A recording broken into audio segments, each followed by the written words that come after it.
జయ శుభకర వినాయక శ్రీకాణి భాగవర సిద్ధి వినాయక. నమస్కారం. ప్రేక్షకులందరికీ శుభోదయం.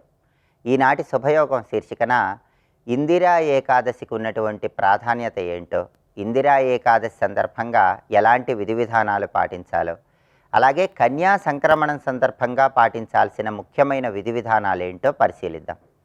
ప్రధానంగా భాద్రపద మాసంలో బహుళపక్షంలో వచ్చే ఏకాదశి తిథిని ఇందిరా ఏకాదశి అనే పేరుతో పిలుస్తారు. ఈ ఇందిరా ఏకాదశి ప్రాధాన్యతకు సంబంధించినటువంటి కథను మనం పరిశీలించినట్లయితే, ఒకానొక సమయంలో ఇంద్రసేనుడు అనే పేరు కలిగినటువంటి మహారాజు కుమారుడు ప్రజలను కన్నబిడ్డల్లా పరిపాలిస్తూ ఉండేవాడు. అయితే ఆ సమయంలో నారద మహర్షి ఇంద్రసేన మహారాజు కుమారుడి దగ్గరకు వచ్చి, నీ తండ్రి ఉన్నత లోకాలు చేరలేక తీవ్రమైన ఇబ్బందులు పడుతున్నాడు, నీ తండ్రి ఉన్నత లోకాలు చేరాలంటే నువ్వు ఏకాదశి వ్రతాన్ని ఆచరించాలని ఇంద్రసేన మహారాజు కుమారుడికి చెప్తాడు. అప్పుడు ఇంద్రసేన మహారాజు కుమారుడు భాద్రపద మాసంలో బహుళపక్షంలో వచ్చే ఏకాదశి రోజు ఏకాదశి వ్రతాన్ని ఆచరిస్తాడు. ఆ వ్రత ప్రభావం వల్ల పుణ్యలోకాలకు వెళ్ళలేక ఇబ్బంది పడుతున్నటువంటి ఇంద్రసేన మహారాజు పుణ్యలోకాలకు వెళ్ళాడని, దానివల్ల సంపూర్ణమైనటువంటి శుభ ఫలితాలు కలిగాయని పౌరాణిక గ్రంథాలు తెలియజేస్తున్నాయి. కాబట్టి ఎవరైనా సరే పితృదోషాలు పితృశాపాల వల్ల ఇబ్బందులు పడుతూ ఉన్నా, పితృదేవతలు ఉన్నత లోకాలు చేరలేక ఇబ్బందులు పడుతున్నా, అవన్నీ తొలగింపజేసుకోవటానికి ఈ ఇందిరా ఏకాదశి సందర్భంగా ఏకాదశి వ్రతాన్ని ఆచరించాలి. ఏకాదశి వ్రతం అంటే రోజంతా ఉపవాసం ఉండాలి, మర్నాడు ఆహారం స్వీకరించాలి. అలా ఉండలేని వాళ్ళు పాలు పళ్ళు మాత్రమే స్వీకరిస్తూ రాత్రికి గోధుమ రవ్వతో తయారు చేయబడిన పదార్థాలు స్వీకరించవచ్చు. అలా చేస్తే దాన్ని హరినక్తం అంటారు. ఇలా కూడా ఏకాదశి వ్రతం చేయవచ్చు. అలాగే ఇందిరా ఏకాదశి సందర్భంగా రావి చెట్టు దగ్గర ఆవాల నూనెతో దీపాన్ని వెలిగించండి. అలా చేసినట్లయితే సంపూర్ణంగా పితృదోషాలు పితృశాపాల నుంచి బయటపడవచ్చు. అలాగే ఈ రోజుకి ఇంకొక ప్రత్యేకత ఉంది. ఆ ప్రత్యేకత ఏంటంటే, సూర్య భగవానుడు సాయంకాలం 5:01 కన్యా రాశిలోకి ప్రవేశిస్తున్నాడు. అంటే కన్యా సంక్రమణం జరుగుతోంది. సంక్రమణ రోజు చేసే స్నానం 7 జన్మల పాపాలు 7 జన్మల దారిద్ర్య బాధలు తొలగింపజేస్తుంది. కాబట్టి ఈరోజు సాయంకాలం 5:01 సూర్యుడు కన్యా రాశిలోకి ప్రవేశిస్తూ కన్యా సంక్రమణం జరుగుతోంది. కాబట్టి ఈరోజు అందరూ కూడా ప్రత్యేకమైన స్నానం చేయాలి. స్నానం చేసే నీళ్ళలో కొద్దిగా కుంకుమ పువ్వు ఎరుపు రంగు పుష్పాలు కలుపుకొని సూర్యభగవానుడికి సంబంధించిన జపాకుసుమ సంకాశం కాశ్యపేయం మహాద్యుతిం తమూరిం సర్వ పాపఘ్నం ప్రణతోస్మి దివాకరం అనే ధ్యాన శ్లోకాన్ని చదువుకుంటూ స్నానం చేయాలి. సంక్రమణ రోజు చేసే దానం కూడా విశేషమైన శుభ ఫలితాలను కలిగింపజేస్తుంది. అందుకే ఈరోజు సూర్యుడికి ప్రీతి కలిగే విధంగా గోధుమలు దానం ఇచ్చుకుంటే మంచిది. 1.25 kg గోధుమలు ఎరుపు రంగు వస్త్రంలో మూటగట్టి ఎవరికైనా దానమిస్తే సమస్త శుభాలు చేకూరతాయి. అలాగే సంక్రమణ సందర్భంగా చేసేటటువంటి స్నానము దానంతో పాటుగా దీపం కూడా విశేషమైన శుభ ఫలితాలను కలిగింపజేస్తుంది. అందుకే మీకు దగ్గరలో ఎక్కడైనా సూర్యనారాయణమూర్తి ఆలయం ఉన్నట్లయితే కన్యా సంక్రమణం సందర్భంగా సూర్యుడి ఆలయానికి వెళ్ళి సూర్యుడి ఆలయ ప్రాంగణంలో దీపం వెలిగించండి. దానివల్ల కూడా సమస్త శుభాలు చేకూరతాయి. అలాగే సూర్యుడి అనుగ్రహం కోసం ఆర్యా ద్వాదశక స్తోత్రం అనే ప్రత్యేకమైన స్తోత్రం ఉంది. ఆ స్తోత్రాన్ని ఈరోజు పఠించినా లేదా శ్రవణం చేసినా అనారోగ్య సమస్యల తీవ్రతను తగ్గింపజేసుకోవచ్చు, ఆరోగ్య ప్రాప్తిని సిద్ధింపజేసుకోవచ్చు. ఇందిరా ఏకాదశి కన్యా సంక్రమణం ఈ 2 ప్రత్యేకతలతో కూడి ఉన్నటువంటి సందర్భంగా ఈ విధి విధానాలు పాటించండి, సమస్త శుభాలను సిద్ధింపజేసుకోండి. రేపటి శుభయోగం శీర్షికన యతి మహాలయం సందర్భంగా ఎలాంటి ముఖ్యమైన విధి విధానాలు పాటించాలో, అలాగే గురువారం సందర్భంగా గురుగ్రహానికి అధిష్టాన దేవతలు ఎవరో, ఆ అధిష్టాన దేవతలను ఏ విధంగా ప్రసన్నం చేసుకుంటే జాతకంలో గురుబలం పెరిగి గురుదోషాలన్నీ తొలగింపజేసుకోవచ్చో పరిశీలిద్దాం. నమస్కారం.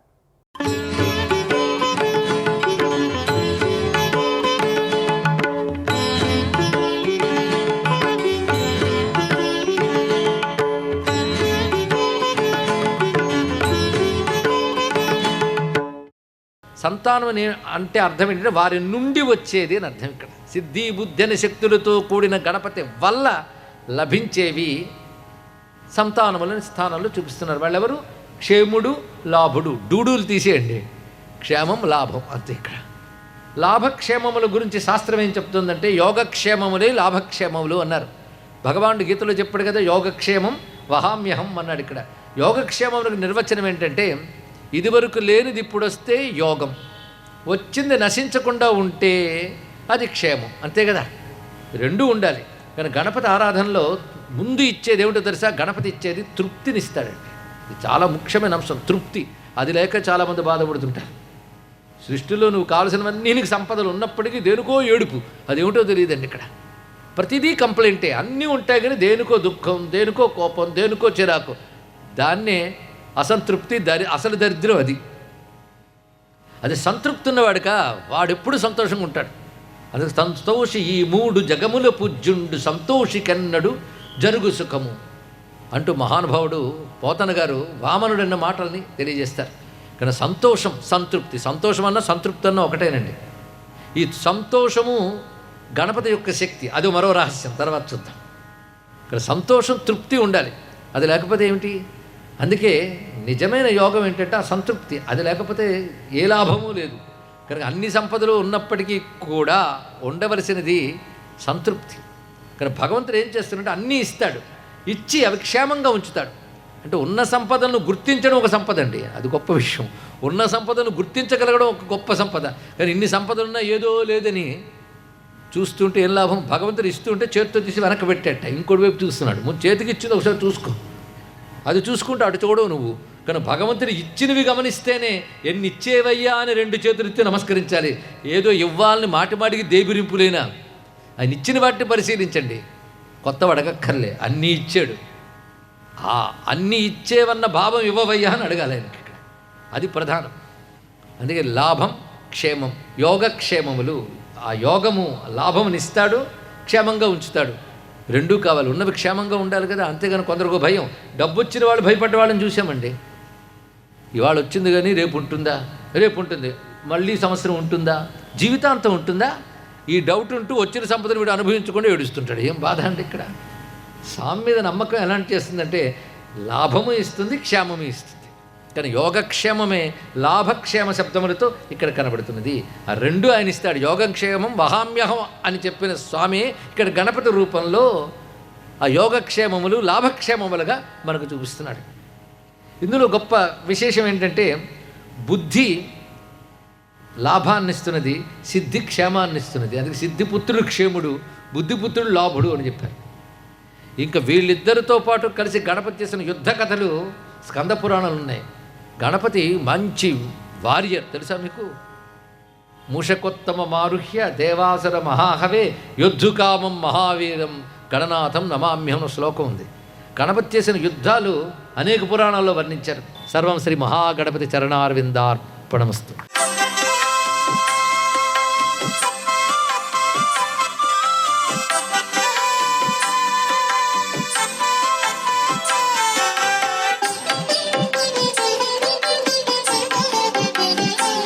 ఓం నమో నారాయణాయ, ఓం నమశివాయ, శ్రీమాత్రే నమః. కలవు చండీ వినాయక.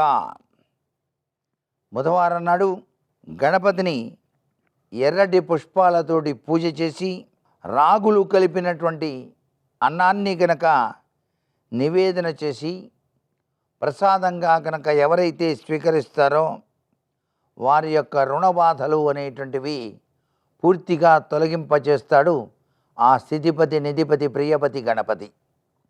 అంత విశేషకరమైన వారం బుధవారం.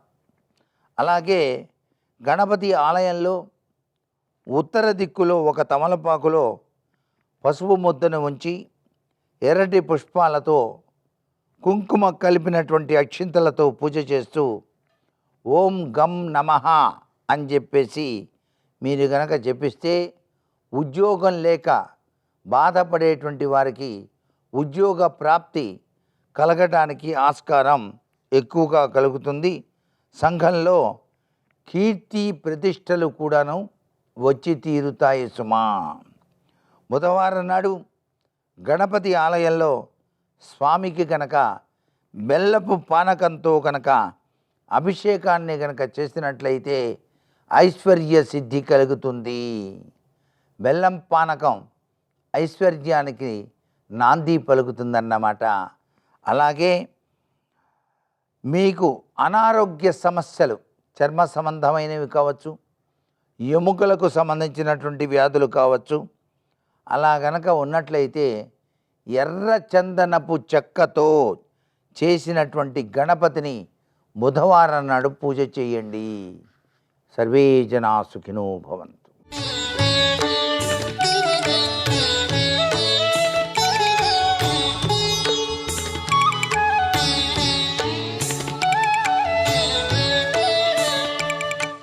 దీర్ఘకాలిక లయము అంటే ప్రళయం. అందులో మొత్తం జీవకోటికి విశ్రాంతినిస్తాడు. తన ఎందే ఉంటారు, ఉండి విశ్రాంతి తీసుకుంటారు. ఈ మూడు చేసేటప్పుడు తాను శాంతమూర్తిగా ఉండి చేస్తాడు తప్ప ఈ మూడు చేసేటప్పుడు ఆయనలో ఉద్వేగం ఉండదు. ఆయన ఎంత ప్రశాంతమూర్తియో చెప్పడమే దక్షిణామూర్తి యొక్క తత్వం. అందుకే మీరు జాగ్రత్తగా గమనించండి. దక్షిణామూర్తి స్వరూపాన్ని మీరు గమనిస్తే కుడి చేతి వైపు 2 చేతులు ఉంటాయి. దక్షిణామూర్తిలో కూడా మళ్ళీ భిన్న భిన్న స్వరూపాలు ఉన్నాయి. ప్రధానంగా చెప్పబడే స్వరూపం ఎలా ఉంటుందో నేను చెప్తున్నాను మీతో. కుడివైపు 2 చేతులు, ఎడమవైపు 2 చేతులు, 4 చేతులు 2 కాళ్లతో ఉంటాడు, ఒకటే తల. 4 చేతులలో కుడి చేతి వైపు ఉన్నటువంటి 2 చేతులలో పై చేతిలో ఢమరుక ఉంటుంది. ఒక్కొక్కచో ఆ ఢమరుకాన్ని సర్పం చుడుతుంది. సర్పంతో చుట్టబడిన ఢమరుకాన్ని పట్టుకుంటాడు. ఆ సర్పం చుట్టుకుని వాలదు, ఇలా లేచి ఉంటుంది పైకి. పడగ ఇలా పైకెత్తి ఇలా నిటారుగా నిలబడుతుంది. తోక మీద నిలబడిన పాము ఉంటుందే, అలా ఢమరుకాన్ని చుట్టి నిలబడుతుంది ఇలా పాము. అది కుడి చేతిలో పైన ఉంటుంది. కింద చేతిలో ఇలా చిన్ముద్ర పట్టుకుంటాడు.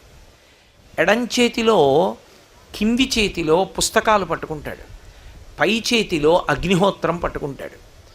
ముఖం స్వాత్మారామం ముదితవదనం, చిరునవ్వు నవ్వుతూ ఉంటుంది. అసలు ఆ మూర్తి ముఖంలో చిరునవ్వు భావన ఉండాలి. ఎక్కడైనా ధ్వని ఉంది అంటే స్థితితో కూడిన సృష్టి ఉంది అని గుర్తు. అంటే బహిర్ముఖులై నిలబడి ఉన్నారు అని గుర్తు.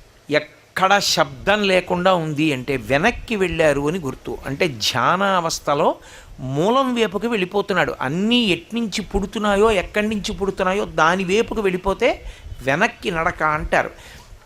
దాన్ని 2 చేత సంకేతిస్తారు. 2 చేత వెనక్కి ఎడతారు. మూడవది లేదు. మీరు బాగా జ్ఞాపకం పెట్టుకోవాలి విషయం. ఇప్పుడు నేను చెప్పే మాటలు పతంజలి భాష్యం. 2 చేత వెనక్కి నడుస్తారు. కానీ లోకంలో ముందుకి నడవడానికి మాత్రం ఎప్పుడూ పనికొచ్చేటటువంటివి 7 ఉంటాయి. ముందుకు నడవడానికి పనికొచ్చేవి 5 జ్ఞానేంద్రియములు, మనస్సు, శరీరము. ఈ 7 కలిస్తే ముందుకు నడుస్తాడంటే అది చూస్తాడు, ఇది చూస్తాడు, అది వింటాడు, ఇది వింటాడు, బహిర్ముఖుడై ఉంటాడు. వీటన్నిటితో తెగిపోయి వెనక్కి వెళ్ళిపోవాలంటే 2 చేత పెడతాడు. ఒకటి ప్రాణాయామం చేత పెడతాడు. ప్రాణాయామం సక్రమంగా ప్రాణాయామ ప్రక్రియ నేర్చుకున్నవాడైతే, ప్రాణాయామ ప్రక్రియ అంటే మీరు ఒకటి బాగా జ్ఞాపకం పెట్టుకోవాలి. కూర్చోపెట్టి 15 నిమిషాలు ప్రాణాయామం చెయ్యండి అని చెప్పకూడదు ఎప్పుడు. ప్రాణాయామం చెప్పేటప్పుడు యోగం బాగా తెలుసున్న గురువు అని గుర్తు ఏమిటంటే నాడి చూస్తారు. నాడి చూసి నాడీ స్పందనాన్ని బట్టి వాళ్ళ శక్తిని లెక్క కట్టి ఇన్ని మాటలు ప్రాణాయామం చేయమని చెప్తారు. అందరికీ సరిపోయే ప్రాణాయామం 3 మార్లే, ఎవరికైనా సరిపోతుంది. అందుకే 3 మాటలే. ఓం భూః ఓం భువః ఓం సుమః ఓం మహః జనః తపః ఓం సత్యం తత్సవితుర్వరేణ్యం వెళ్ళిపోతుంది మంత్రం. 3 మాటలే చేయిస్తారు. 3 దాటితే మీకు శక్తి ఉండాలి తప్ప ప్రాణాయామం ఇష్టం వచ్చినట్టు చేయకూడదు. సర్వం శ్రీ ఉమామహేశ్వర పరబ్రహ్మార్పణమస్తు. స్వస్తి.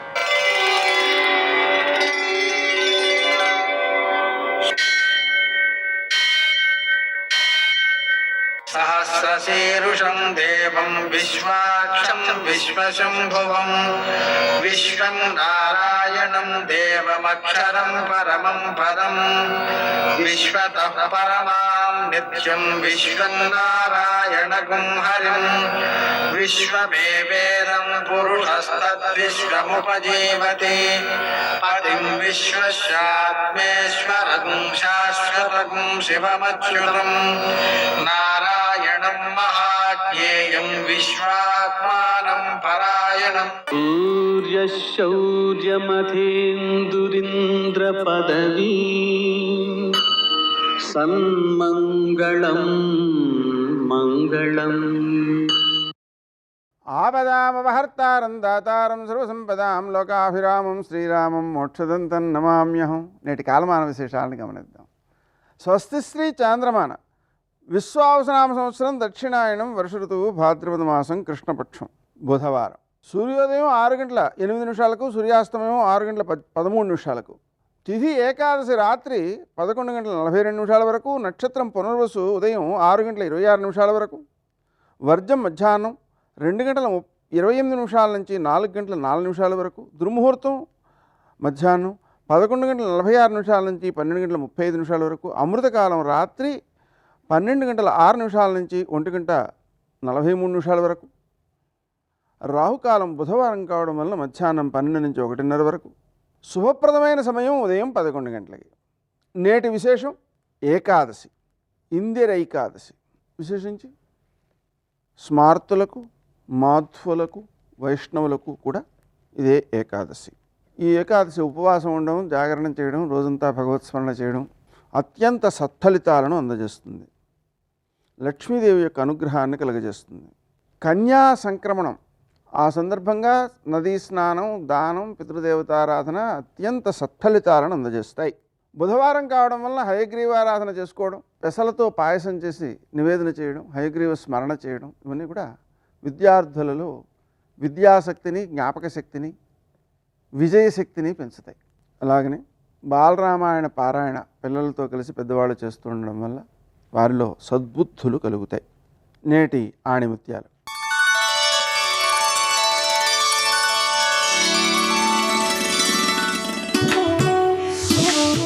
విషాన్ని ఎన్నిసార్లు వడబోసినా అమృతం అవదు.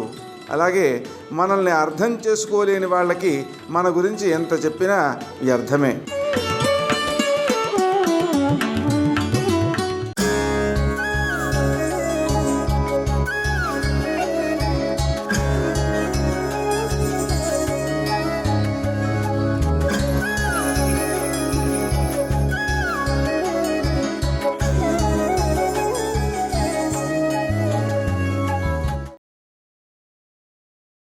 నువ్వు మోయలేకపోతే నేను ఒక అణువును కూడా మోయలేను కదా. ప్రతి కల్పంలోనూ నాకు కష్టం వస్తూనే ఉంది. నువ్వు నాకు గుర్తు వచ్చేదాకా ఆ కష్టం పోకుండా నిలబడే ఉంటుంది. నిన్ను గుర్తుకు తెచ్చుకొని నిన్ను శరణు వేడినప్పుడు మాత్రమే ఆ కష్టం పోతుంది. ఇలాంటి అనుభవం నాకు కొన్ని వందల సార్లు జరిగింది. ఓ దేవా, అందుకు నేను ఇప్పుడు మనసారా అందుకు శరణు వేడుతున్నాను అని ప్రార్థించింది భూమాత.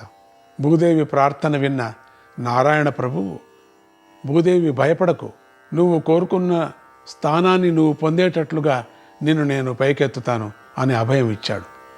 ఇలా అభయం ఇచ్చిన ఆ భగవానుడు ఈ భూదేవిని పైకెత్తడం కోసం ఏ రూపం స్వీకరిస్తే బాగుంటుందా అని కొంచెం ఆలోచించాడు.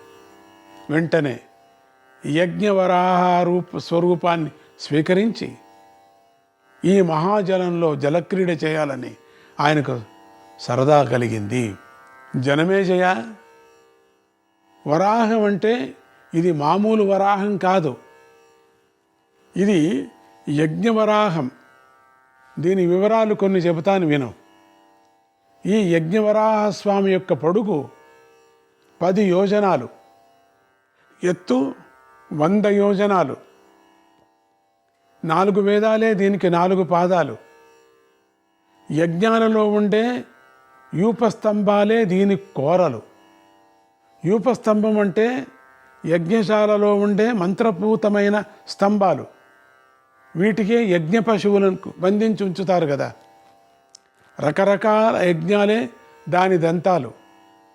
ఆ యజ్ఞాలలో అగ్ని చయనము అనేటువంటి యజ్ఞం, దానికి ముఖం, అగ్నిదేవుడే దాని జిహ్వ, దర్భలే దాని రోమాలు, ఓంకారమే దాని శిరస్సు, రాత్రింబవళ్లే దాని కళ్ళు, వేదాంగాలే దాని చెవులకు తగిలించుకున్న కుండలాలు, ఆజ్యమే దాని ముక్కు, శ్రువము అనే హోమ పరికరమే దాని మోర, సామవేద ఘోషే దాని కంఠస్వరం, క్రమగతులు వ్యతిరేక గతులు అనే వేదపఠన ప్రక్రియలే ఆ వరాహమూర్తికి సత్కారాలు. సత్రములు అనబడేటువంటి యజ్ఞ ప్రక్రియలు దానికి మడమలు. యజ్ఞాలలో వినియోగించే పశువులు దాని మోకాళ్ళు. యజ్ఞాలలో సామగానాలు చేసే ఉద్గాత దానికి పేగు. సృష్టిలో ఉండే బీజాలు, ఔషధులు అన్నీ దానికి లభించే మహాఫలాలు.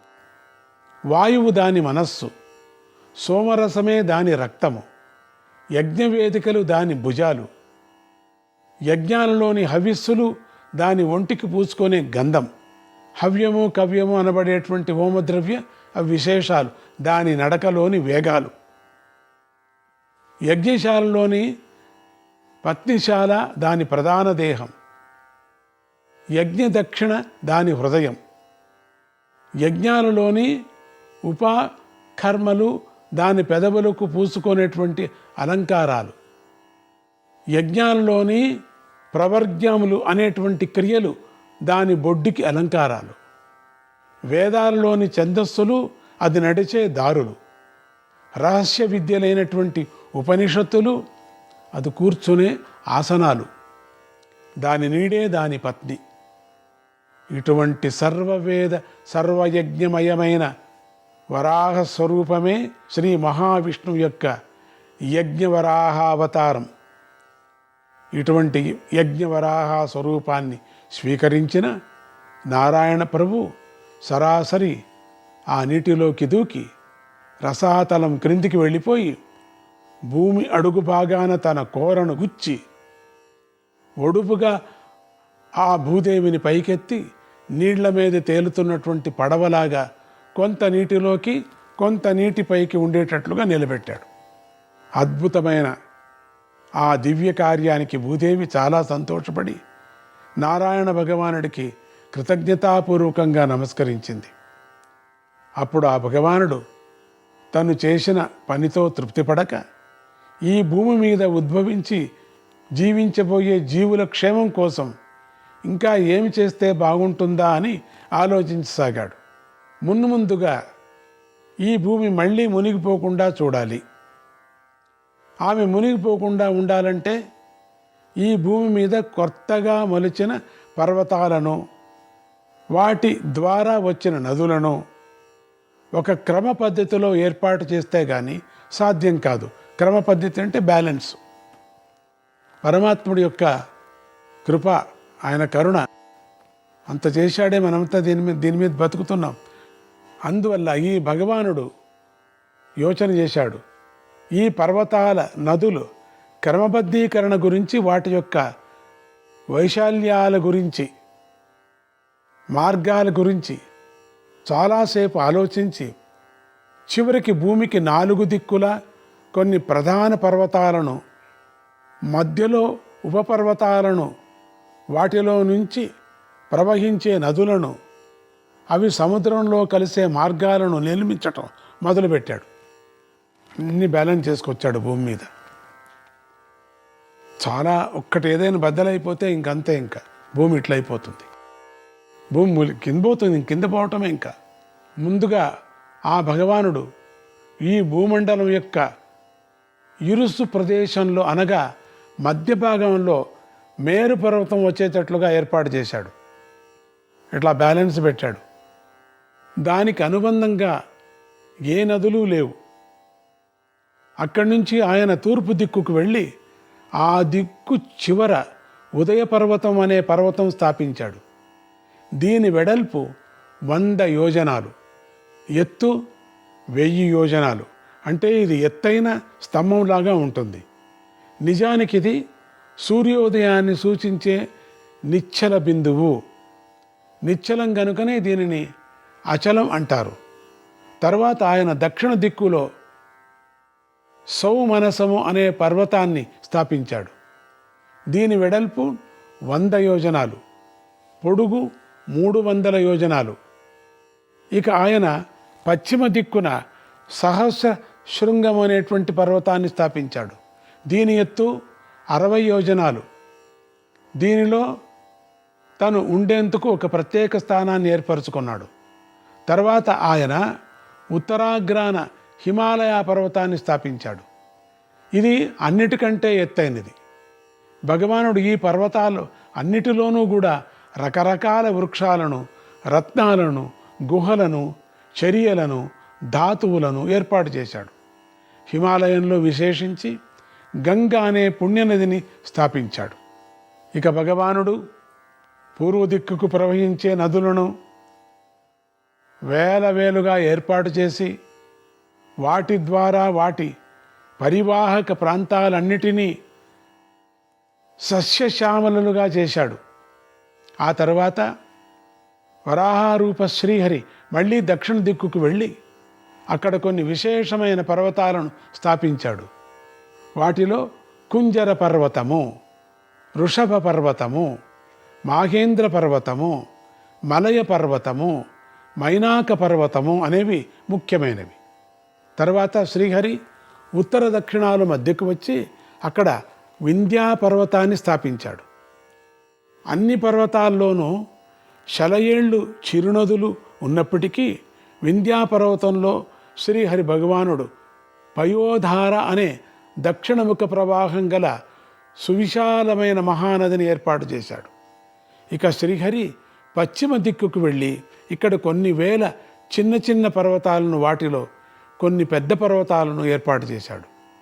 వీటిలో వరాహస్వామి తన సొంత పేరుతో ఏర్పాటు చేసుకున్న వరాహ పర్వతము, అస్తగిరి, శంఖాకారంలో ఉన్నటువంటి శంఖ పర్వతము ముఖ్యమైనవి. ఈ శంఖ పర్వతం మీద పారిజాత వృక్షాలను ఏర్పాటు చేశాడు. ఇక వీటిలో అస్తగిరి అనేది తూర్పున ఉన్న ఉదయ పర్వతానికి ఎదురుగా సూర్యాస్తమయ స్థానాన్ని సూచించే అస్తమయ పర్వతం. ఈ దిక్కులో చాలా నదులను కూడా ఏర్పాటు చేశాడు. వాటిలో ఘృతధారా నది ముఖ్యమైనది. ఇక వరాహస్వామి మళ్ళీ ఉత్తర దిక్కుకు వెళ్ళి అక్కడ ఉన్న హిమాలయ పర్వతానికి తోడుగా అనేక నూతన పర్వతాలను స్థాపించాడు. వాటిలో సౌమ్య పర్వతం విశిష్టమైంది. ఎందుకంటే దీని కాంతి సూర్యుడి కంటే ఎక్కువ ఉంటుంది. దీని దగ్గరికి వచ్చేసరికి సూర్యుడే వెలవెలబోతూ ఉంటాడు. ఇక ఈ దిక్కున ఉన్నటువంటి పర్వతాలలో మందర పర్వతము, గంధమాదన పర్వతము, త్రికూట పర్వతము, పుష్కర పర్వతము, కైలాస పర్వతం అనేవి ప్రసిద్ధమైనవి. వీటిలో గంధమాదన పర్వతం మీద నేరేడు వృక్షాలను, అంటే జంబూ వృక్షాలను అధిక సంఖ్యలో ఏర్పాటు చేశాడు. ఈ దిక్కులో ఉన్న నదుల్లో గంగ తర్వాత మధురా నది ప్రసిద్ధమైనది. వరాహస్వామి ఆ పర్వతాలన్నిటికీ రెక్కలు ఉండేటట్లు, వాటికి కామరూప ధారణాశక్తి ఉండేటట్లు ఏర్పాటు చేశాడు. అంటే ఏ రూపము కావాలనుకుంటే ఆ రూపం పొందగల శక్తి. ఇలా భూమి ఉద్ధరణ తరువాత భూరక్షణ కోసం భూభాగ విభాగం చేసినటువంటి వరాహస్వామి ఆ తరువాత ఈ భూమి మీద, దాని చుట్టూ ఉన్నటువంటి ఆకాశం మీద జీవుల సృష్టి అభివృద్ధి కూడా జరగటానికి ఏమి చేయాలా అని ఆలోచించాడు.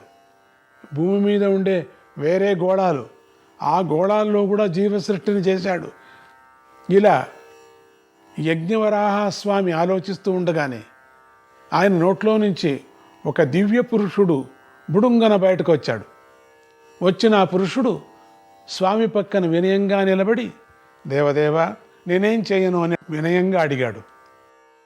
ఆ మాటకు సమాధానంగా వరాహస్వామి, నిన్ను నువ్వే విభాగం చేసుకో అనేసి ఉన్నట్టుండి మాయమైపోయాడు.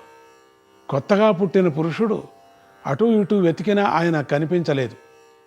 ఈ దివ్య పురుషుణ్ణే వేదాలు హిరణ్యగర్భుడని, ప్రజాపతి అని, భువనాధిపతి అని వ్యవహరించాయి.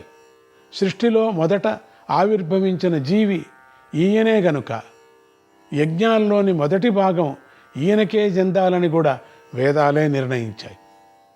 అలాంటి ఆ హిరణ్యగర్భుడు అయోమయంలో పడిపోయాడు.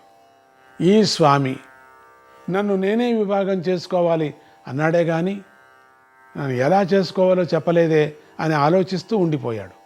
ఆయన ఇలా ఆలోచిస్తూ ఉండగానే అంతర్ధానమైన వరాహ భగవానుడు భూమి, ఆకాశము, స్వర్గము కూడా నిండిపోయేటట్లుగా ఓం అని ఒక పెద్ద నాదాన్ని ఉచ్చరించాడు.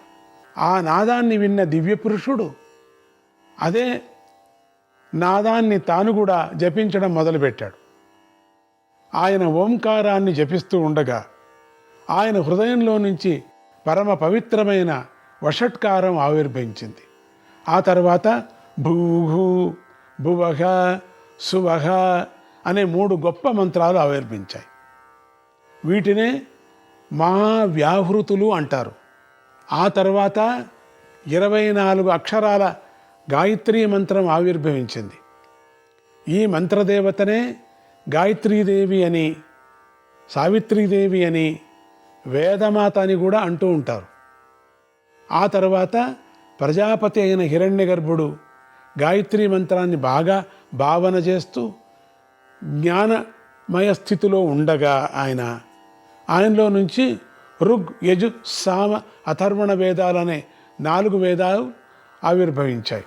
ఆ తరువాత హిరణ్యగర్భుడు తన మనస్సంకల్పం చేత సనుడు, సనకుడు, సనాతనుడు, సనందనుడు, సనత్కుమారుడు, 2వ సనాతనుడు అనే 6 మానసపుత్రులను సృష్టి చేశాడు. వీరి సృష్టి మొత్తానికి జ్యేష్ఠ సోదరులు. బ్రహ్మదేవుణ్ణి అనగా హిరణ్యగర్భుణ్ణి, ఇక ముందు అవతరించబోయేటువంటి కపిల మహర్షిని, ఇప్పుడు చెప్పిన 6 మొత్తం 8 మందిని యోగ విద్యకు ఆచార్యులుగా యోగ శాస్త్రవేత్తలు ఉపాసన చేస్తూ ఉంటారు. ఆ తర్వాత బ్రహ్మదేవుడు గృహస్థ కర్మ విధానం ద్వారా సృష్టి విస్తరణ చేసేందుకోసం మరో 8 మంది మానసపుత్రులను సృష్టి చేశాడు. వీరే మరీచి, అత్రి, పులస్యుడు, పులహుడు, క్రతువు, భృగువు, అంగిరసుడు, మనువు అనేవారు. వీరి సృష్టిలో జన్మించబోయే జీవులందరికీ పితృస్థానీయులు. జనమేజయ, ఇక్కడ నీకు ఒక ముఖ్యమైన సృష్టి రహస్యాన్ని చెప్పవలసింది. ఇప్పుడు నేను చెప్పిన మహర్షులంతా ఈ కల్పకాలమంతా జీవించి ఉంటారు. అంటే ఈ బ్రహ్మదేవుడి యొక్క ఈ పగటి కాలమంతా జీవించి ఉంటారు. ఆ పగలు పూర్తి కాగానే వాళ్ళు ముక్తి పొందేస్తున్నారు. ఆ తర్వాత పై కల్పంలో మళ్ళీ ఇలాంటి పేర్లతో ఇలాంటి మహర్షులే జన్మించి ఆ కల్పం సృష్టి నిర్వహణ చేస్తారు. నారాయణ నారాయణ, హరే కృష్ణ.